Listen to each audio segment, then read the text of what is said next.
जय जय शङ्कर हर हर शङ्कर जय जय शङ्कर हर हर शङ्कर जय जय शङ्कर हर हर शङ्कर பக்தி தெய்வத்தின் குரல் 4ஆம் பாகம். வண்டு ஸ்தோத்திரம். அதிசய அந்தாதி. ஷட்பதி ஸ்தோத்திரத்தில் ஒவ்வொரு ஸ்லோகத்திலும் ஒரு தினுசான அழகு ரொம்பி கிடக்கிறது. 4வது ஸ்லோகத்தில் ஆச்சாரியால் வார்த்தைகளை பின்னி இருக்கிற அழகு ஈடு இணையில்லாமல் இருக்கிறது. சாதாரணமாக அந்தாதி என்ற ஒரு கவிதை வகையை கொண்டாடி சொல்கிறோம். சரஸ்வதி அந்தாதி, சடகோபர் அந்தாதி என்றெல்லாம் கம்பர் பண்ணியிருக்கிறார். திருவாய்மொழி எனப்படும் நம்மாழ்வாரின் பிரபந்தங்களில் பாசுரங்கள் முழுக்க முழுக்க அந்தாதி கிரமத்தில்தான் இருக்கும். 4000 திவ்ய பிரபந்தத்தில் முதல் 3 ஆழ்வார்களும் சேர்ந்து பகவத் தரிசனம் பெற்றவுடன் ஒருத்தருக்கு பின் ஒருத்தராக அந்தாதிதான் பாடியிருக்கிறார்கள். தற்காலத்தில் அபிராமி அந்தாதி பிரசித்தமாகிக் கொண்டு வருகிறது. அந்த ஆதி என்ற 2 வார்த்தைகளும் சேர்ந்து அந்தாதி என்றாகிறது. அந்தம் என்றால் முடிவு, ஆதி என்றால் ஆரம்பம். ஆரம்பமும் முடிவும் இல்லாத பரமாத்மாவை ஆதியந்த ரஹிதன் என்று சொல்வது வழக்கம். ஆதியும் அந்தமும் இல்லா அரும்பெரும் ஜோதியை என்று மாணிக்க வாசகர் திருவெம்பாவையை ஆரம்பிக்கிறார். அந்தாதி என்று ஒரு கவிதை வகைக்கு ஏன் பெயர் வந்தது என்றால், இதில் ஒரு செய்யுளின் அந்தமான அதாவது முடிகிற வார்த்தையே அடுத்த செய்யுளின் ஆதி அதாவது ஆரம்ப வார்த்தையாக வரும். உதாரணமாக பெருமாளை பாட வந்த பொய்கை ஆழ்வார் முதல் திருவந்தாதியில் தட்சிணாமூர்த்தி ஸ்வரூபத்தை ஸ்தோத்திரம் செய்யும் போது ஆலமர நீழல் அறம் நால்வர்க்கு அன்று உரைத்த ஆலம் அமர் கண்டத்து அரண் என்று ஒரு செய்யுளில் அரண் என்பதை அந்தமான வார்த்தையாக முடிக்கிறார். இதற்கு அடுத்த செய்யுளில் ஹரிஹர அபேதத்தை சொல்கிற போது அரண் என்ற இதே வார்த்தையை ஆதி வார்த்தையாக வைத்து ஆரம்பிக்கிறார். அரண் நாரணன் நாமம் ஆண்விடை புல் ஊர்தி என்று இப்படி சொல்லிக்கொண்டே போகிறார். இப்படி அந்தாதியாக ஒரு ஸ்தோத்திரத்தில் செய்யுள்களை மாலை மாதிரி கோத்துக்கொண்டே போவதில் ஒரு பெரிய சௌகரியம், நாம் மேலே மேலே ஒவ்வொரு செய்யுளை நினைவு வைத்து கொண்டு மனப்பாடம் பண்ண சுலபமாகிறது. இந்த செய்யுள் அரண் என்று முடிகிறதா? சரி, அப்படியானால் அடுத்த செய்யுள் அரண் என்றுதான் ஆரம்பிக்கும் என்று நினைவு வைத்து கொள்ள முடிகிறது. ஒரு செய்யுளின் அல்லது ஸ்லோகத்தின் முடிவை அடுத்ததன் ஆரம்பமாக வைத்து அந்தாதி பாடுவதற்கு நிரம்ப பாண்டித்யம் இருக்க வேண்டும்.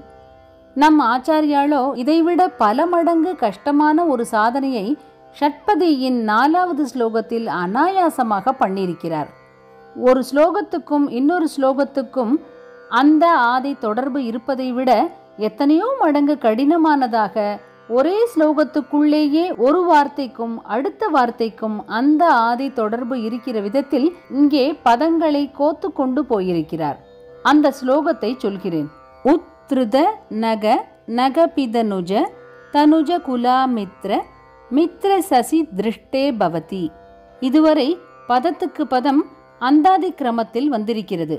ஆரம்பத்தில் உத்ருத நக, இதில் முடிகிற நகவையே அடுத்த பதத்துக்கு ஆரம்பமாக வைத்து நகபித நுஜ, இதன் அந்தியமாக தனுஜவை ஆரம்பமாக வைத்து இதற்கு அடுத்த பதமான தனுஜ குலாமித்ர. இந்த ரீதியில் ரொம்பவும் ஆச்சரியமாக ஸ்லோகம் போகிறது. ஒரு ஃப்ரேஸ் முடிவில் வரும் வார்த்தை அடுத்த ஃப்ரேஸின் ஆரம்பமாகிறது. ஒரு ஃப்ரேஸில் முடிந்துவிடும் வார்த்தையை பிடித்து கொண்டு அடுத்த ஃப்ரேஸில் ஆரம்பிக்கிறது. இதை முக்த பத கிரஸ்தம் என்பார்கள். முக்த விட்ட, கிரஸ்த பிடித்து கொண்ட.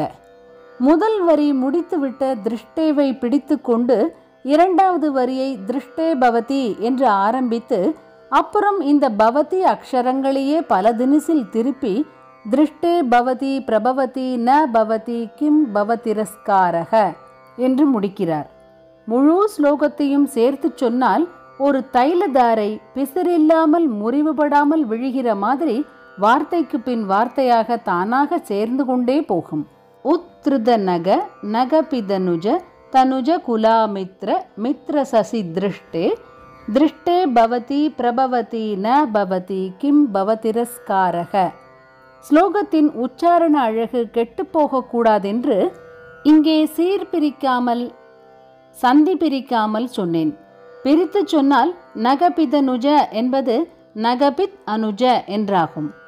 பவதிரஸ்காரக என்பது பவ திரஸ்காரக என்று 2 வார்த்தைகளாக பிரியும். வார்த்தைகளை அழகாக கோர்த்து விட்டால் போதுமா? இந்த நாளில் ரொம்பவும் அடுக்கு சொல் அலங்காரம் வந்துவிட்டது என்கிறார்கள். சொல் அடுக்கு அழகாக இருந்தால் மட்டும் பிரயோஜனம் இல்லை, அதன் அர்த்தமும் அழகாக ஆழமானதாக இருக்க வேண்டும். இந்த ஸ்லோகத்தில் சொல்லழகோடு பொருளழகும் சேர்ந்திருக்கிறது. கருத்திலும் தொடர்ச்சி காட்டும் ஸ்லோகம். உத்ருத நக. நகம் என்றால் மலை, கம் என்றால் நடப்பது, அசைவது, சலிப்பது. அசையாமல் சலிக்காமல் இருப்பதால் தான் மலைக்கு அச்சலம், அகம், நகம் என்றெல்லாம் பெயர் ஏற்பட்டிருக்கிறது. பர்வதராஜ குமாரியாக இருக்கப்பட்ட அம்பாளை கிரிஜா, அதாவது கிரி என்றாலும் மலைதானே என்கிற மாதிரியே அகஜா, நகஜா என்றெல்லாமும் சொல்வதுண்டு. பிள்ளையாரின் மேல் எல்லோரும் சொல்கிற ஸ்தோத்திரம் ஒன்று கூட அகஜானன பத்மார்க்கம் கஜானனம் என்று ஆரம்பிக்கிறது. இவர் கஜ ஆனனர், அதாவது ஆனை முகர். கஜானனத்துக்கு, அதாவது சொல் இலக்கணப்படி ஆப்போசிட் அகஜானனம். ஆனால் வார்த்தையின் அர்த்தப்படி பார்த்தாலோ இந்த கஜானனர் அகஜாவான பார்வதியின் ஆனன, அதாவது முக பத்மத்தை மலர்விக்கும் அர்க்கனாக, அதாவது சூரியனாக இருக்கிறார். அகஜானன பத்மார்க்கம் கஜானனம். அகம் நகம் இரண்டுக்கும் ஒரே அர்த்தம், மலை என்று பொருள். உத்ருத நக என்றால் மலையை தூக்கியவனே, மலையை தாங்கியவனே என்று அர்த்தம். கிரிதர கோபாலன் என்று மீராபாய் எப்போது பார்த்தாலும் பாடிக்கொண்டிருந்தது இந்த அவசரத்தை தான். பகவான் 2 சந்தர்ப்பங்களில் மலையை தூக்கியிருக்கிறான். அமிர்தம் எடுப்பதற்காக க்ஷீரசாகரத்தில் மந்திரமலையை மத்தாக போட்டு வாசுகி பாம்பை நாணாக சுற்றி கடைந்தபோது மகாவிஷ்ணுவேதான் அந்த மலை சமுத்திரத்தில் ஆடாதபடி அதை அடியிலிருந்து ஆமை ரூபத்தில் தாங்கிக் கொண்டிருந்தார். அப்புறம் கிருஷ்ணனாக அவதாரம் பண்ணின போது இந்திரனின் கோபத்தினால் பெரிய மழை உத்பாதம் ஏற்பட்ட போது கோவர்த்தனகிரியை குடையாக தூக்கி கோகுலம் முழுவதையும் மழையிலிருந்து காப்பாற்றினார். அவர்தான் கிரிதர கோபாலன். நம்முடைய கர்மபாரம் ஒரு மலை மாதிரி. இதை பகவான் தான் சுண்டுவிரல் நுனியிலே பாலகிருஷ்ணன் கோவர்த்தனகிரியை தாங்கின மாதிரி தாங்க வல்லவன். உத்ருத நக. நகபித நுஜ. நகபித் அனுஜ என்ற 2 வார்த்தைகள் சேர்ந்து நகபித நுஜ என்றாகிறது. நகபித் என்றால் மலைகளை பிளந்தவன் என்று அர்த்தம். பூர்வத்தில் மலைகளுக்கு இருந்த இறக்கைகளை தேவேந்திரன் வஜ்ராயுதத்தால் வெட்டினான் என்று கதை. இந்த தேவேந்திரனுக்கு அனுஜன் என்றால் உடன் பிறந்தவன் என்று அர்த்தம். உடன் பிறந்தவன் என்றால் மட்டும் போதாது, பின்னால் பிறந்தவன், அதாவது தம்பிதான் அனுஜன். முன்னால் பிறந்த அண்ணா, பின்னால் பிறந்த தம்பி 2 பேருமே உடன் பிறந்தவர்தான். இவர்களில் முன்னால் பிறந்த அண்ணாவை பூர்வஜன் என்றும் பின்னால் பிறந்த தம்பியை அனுஜன் என்றும் சொல்ல வேண்டும். தேவேந்திரனுக்கு தம்பியாக பிறந்தவர் பகவான். ராமானுஜன் என்றால் ராம அனுஜன், அதாவது ராமனுக்கு தம்பியான லக்ஷ்மண சுவாமி. லக்ஷ்மணன் ஆதிசேஷ அவதாரம். சேஷாவதாரமாகவே வைஷ்ணவர்கள் சொல்கிற ராமானுஜாச்சாரியாருக்கு லக்ஷ்மணன் என்றே பூர்வாசிரமத்தில் பெயர். விஷ்ணு எப்போது இந்திரனுக்கு தம்பியாக பிறந்தார்? வாமன அவதாரத்தின் போதுதான். இந்திராதி தேவர்கள் யாவரும் கஷ்யப மகர்ஷிக்கும் அதிதி என்ற அவருடைய பத்னிக்கும் பிறந்தவர்கள். மகாபலியை அடக்குவதற்காக பகவான் வாமனனாக அவதாரம் செய்தபோது அதிதி கஷ்யப தம்பதிக்குத்தான் பிள்ளையாக பிறந்தார். இதனால் இந்திரனுக்கு அனுஜனாகிவிட்டார். உபேந்திரன் என்று கூட இதனால் அவருக்கு ஒரு பெயர் உண்டு. கிருஷ்ணாவதார காலத்தில் இந்திரனின் கர்வத்தை அடக்கி அடிபணிய வைப்பதற்காகத்தான் கோவர்தனகிரியை தூக்கி உத்ருத நகராக ஆனார்.